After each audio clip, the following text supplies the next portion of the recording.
서아프리카의 작은 나라, 하지만 수많은 특별한 이야기를 간직하고 있습니다. 이곳은 아프리카에서 가장 불행한 여성들이 많은 나라 중 하나입니다. 그러나 남성들이 훌륭한 남편이 되는 법을 배우는 학교도 존재합니다. 7층 건물만큼 높은 거대한 나무를 보고 싶으신가요? 그 나무의 거대한 캐노피는 농구 코트의 절반을 덮을 정도입니다. 또한 사자의 땅에서의 삶도 마찬가지로 흥미진진합니다.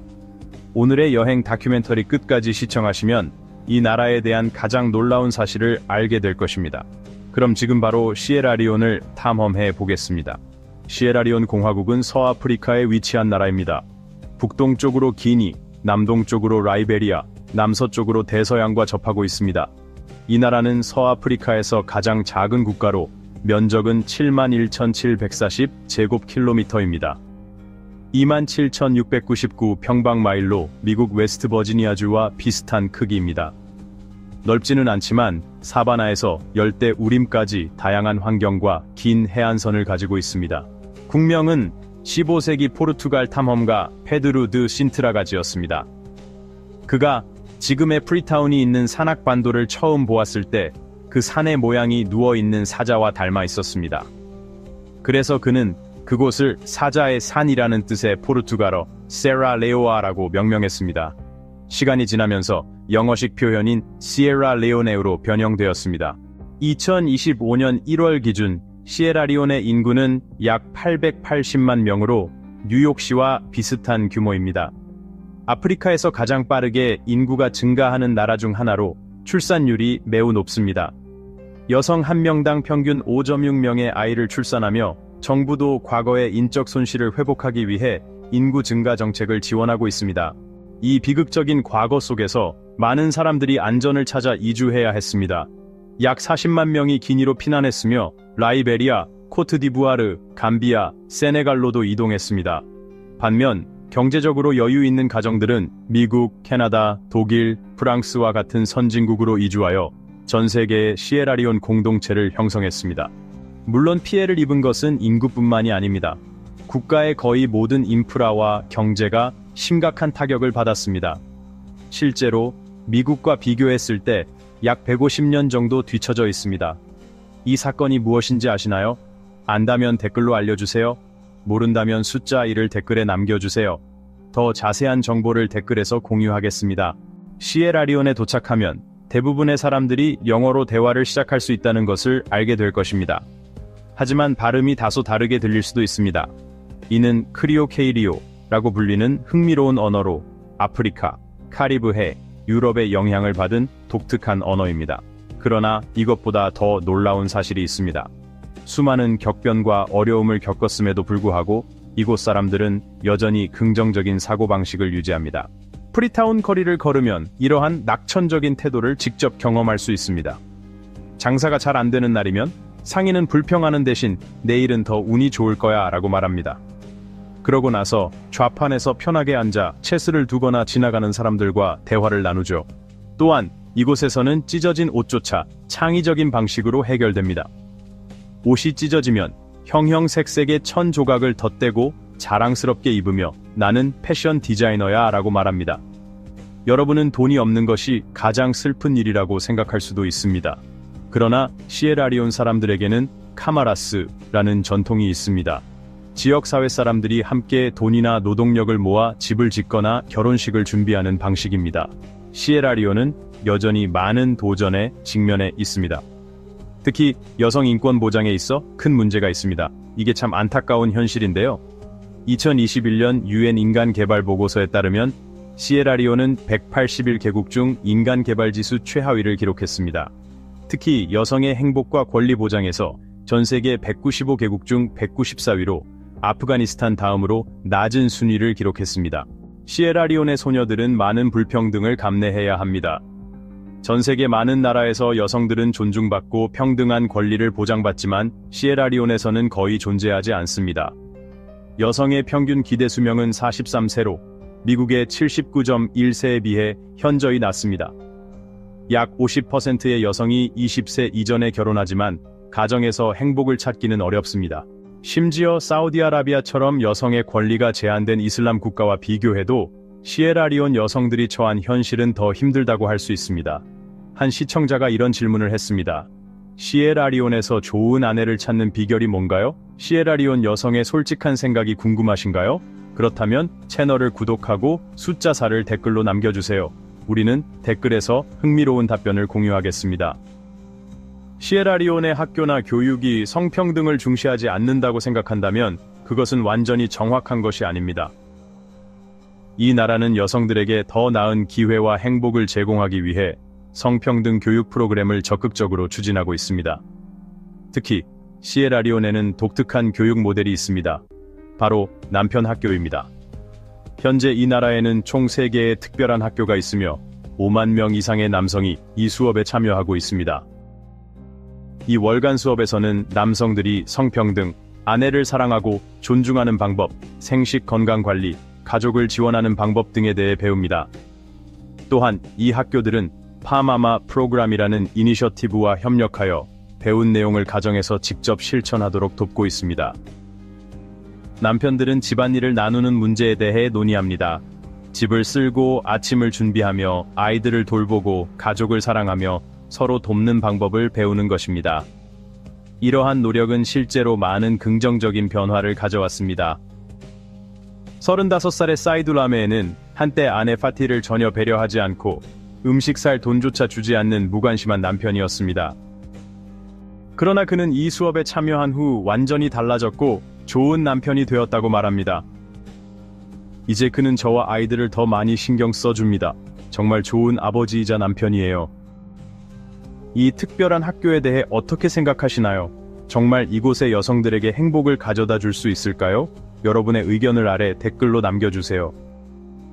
시에라리온에서의 삶을 직접 경험하기 전에 이곳이 여행하기에 안전한 곳인지 이야기해 보겠습니다. 이에 대한 의견은 다양합니다. 공식적인 정부 발표에 따르면 시에라리온은 보안 문제가 있는 국가로 분류됩니다.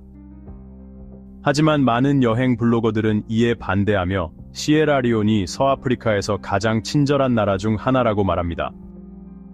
그렇다면 진실은 무엇일까요? 사실 이 두 가지 관점은 모두 일리가 있으며 여러분이 이 나라를 어떻게 경험하는지는 개인적인 체험에 따라 달라질 수 있습니다.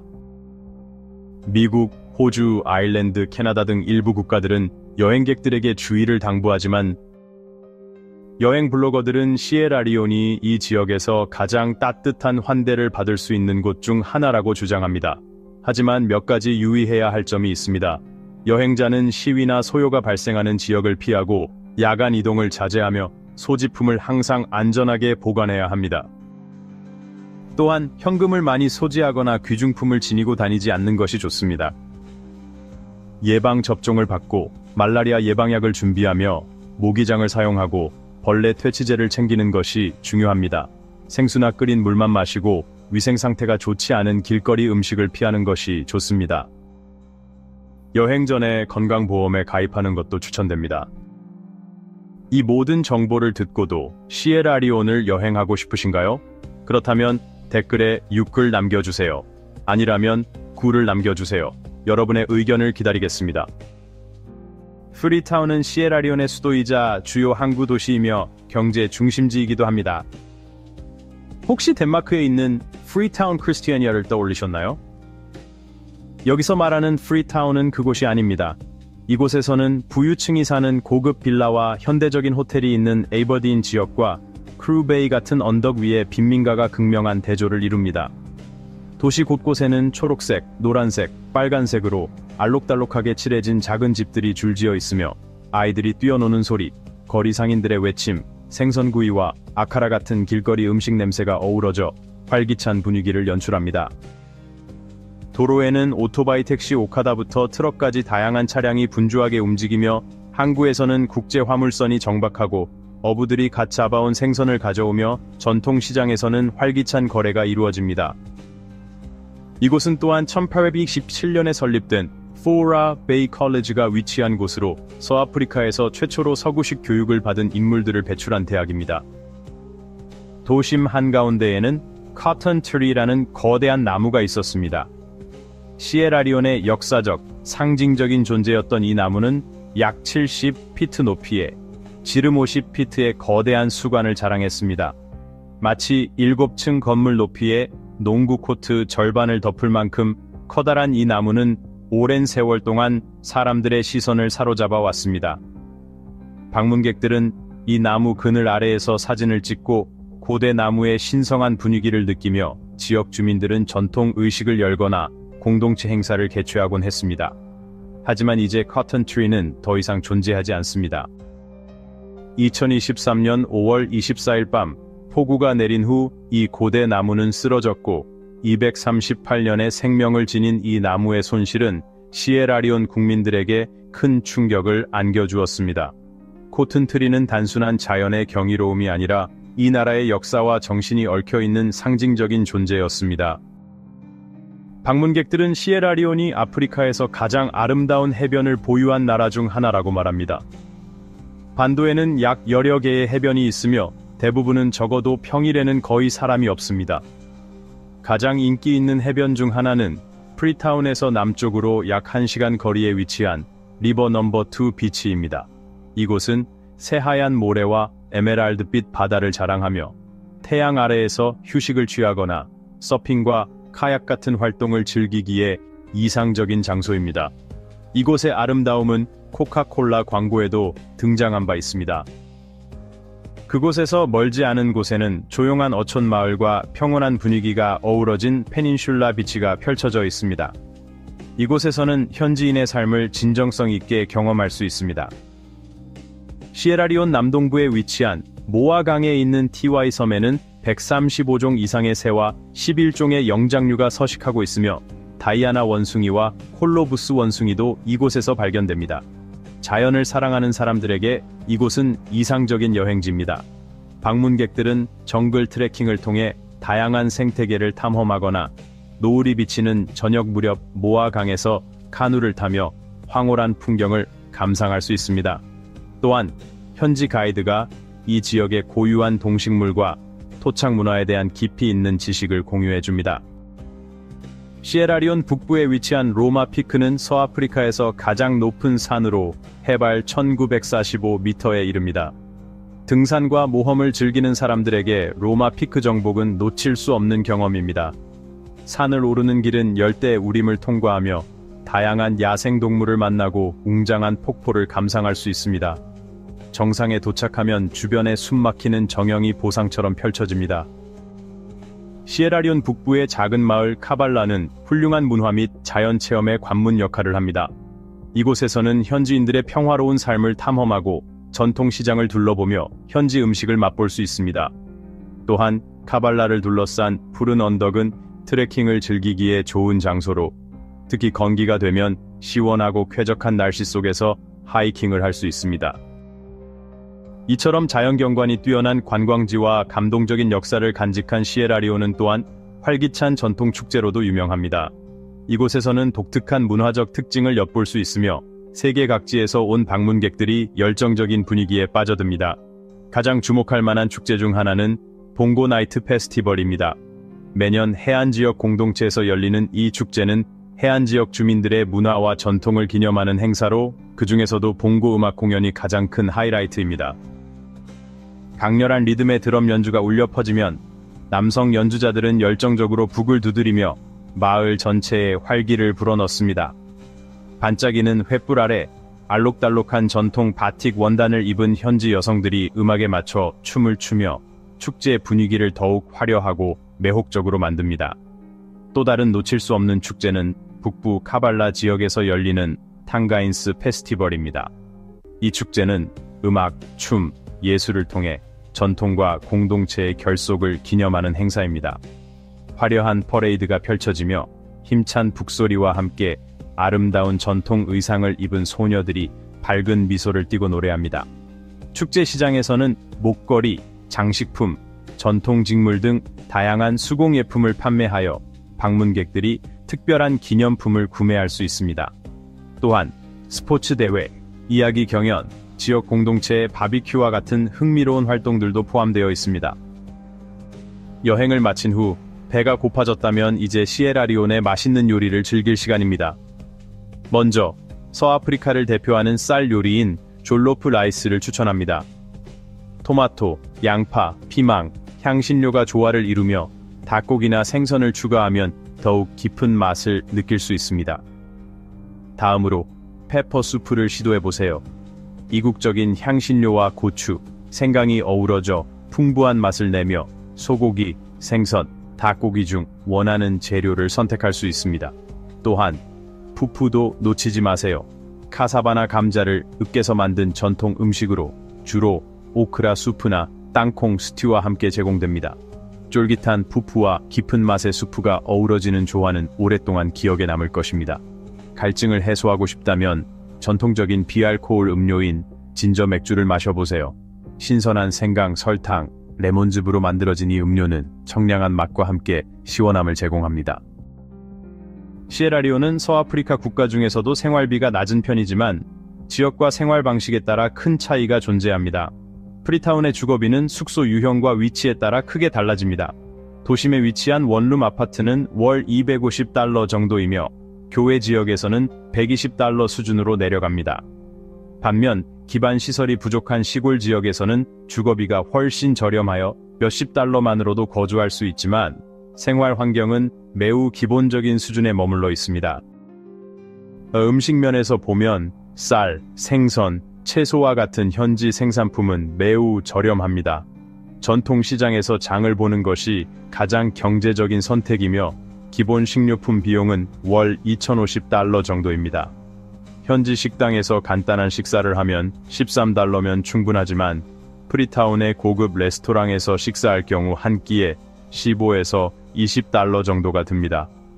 통조림 식품이나 서구 제품과 같은 수입 식품은 세금과 운송 비용 때문에 훨씬 비쌉니다. 시에라리온의 교통비는 비교적 저렴하지만 편리함은 제한적입니다. 대중교통으로는 버스와 오토바이, 오카다가 인기 있으며 단거리 요금은 약 50센트 정도입니다. 또 다른 일반적인 교통수단인 합승 택시는 거리마다 다르지만 보통 $13 정도입니다. 만약 차를 소유하고 있다면 비용이 훨씬 높아지며 연료 가격은 리터당 $1 50센트에서 $2 수준이며 유지보수 비용도 추가됩니다. 전기, 수도, 인터넷과 같은 기본적인 서비스는 비용이 비싸고 품질이 일정하지 않습니다. 월전기 요금은 사용량과 발전기 또는 태양광 발전 같은 대체 에너지원에 대한 의존도에 따라 $30에서 $100까지 차이가 납니다. 인터넷은 속도가 느리고 가격이 비싸며 기본 요금제는 월 $50에서 $150에 달합니다. 시에라리온의 공공의료 시스템은 많은 한계를 가지고 있어 많은 사람들이 민간 의료시설을 이용하거나 해외에서 치료를 받습니다. 개인 병원을 방문할 경우 비용은 보통 $20에서 $50 정도이며 수입 의약품과 국제 건강보험 비용은 추가로 들어갑니다. 이러한 비용을 감안할 때 한 달 생활비는 $500, $900 정도이며 일주일간의 여행 비용은 $300, $500 정도로 예상됩니다. 이는 매우 합리적인 비용이며 어쩌면 굉장히 저렴한 수준입니다. $500로 무엇을 할 수 있을까요? 미국에서 사흘 동안 생활하거나 고급 레스토랑에서 식사할 수 있습니다. 하지만 같은 금액으로 시에라리온에서는 일주일, 심지어 한 달 동안 머무를 수도 있습니다. 이러한 비용을 고려했을 때 여러분은 시에라리온을 방문하거나 정착할 만한 곳이라고 생각하나요? 그렇다면 댓글에 1을 남겨주세요. 그렇지 않다면 0을 남겨주시면 더 저렴한 비용으로 생활할 수 있는 다른 나라를 소개해 드리겠습니다. 여러분의 피드백에 감사드립니다. 만약 이곳에 진심으로 관심이 있고 여행을 원하신다면 7을 댓글로 남겨주세요. 그러면 시에라리온 방문을 위한 비자 및 기타 요구사항에 대한 정보를 제공해 드리겠습니다. 이제 시에라리온에 대한 여행 다큐멘터리를 마무리하겠습니다. 끝까지 시청해 주셔서 감사합니다. 오늘의 다큐멘터리가 유익했다면 좋아요와 댓글을 남겨주세요. 혹시 만족스럽지 않았다면 개선할 수 있도록 의견을 남겨주세요. 다음 여행에서 다시 만나요.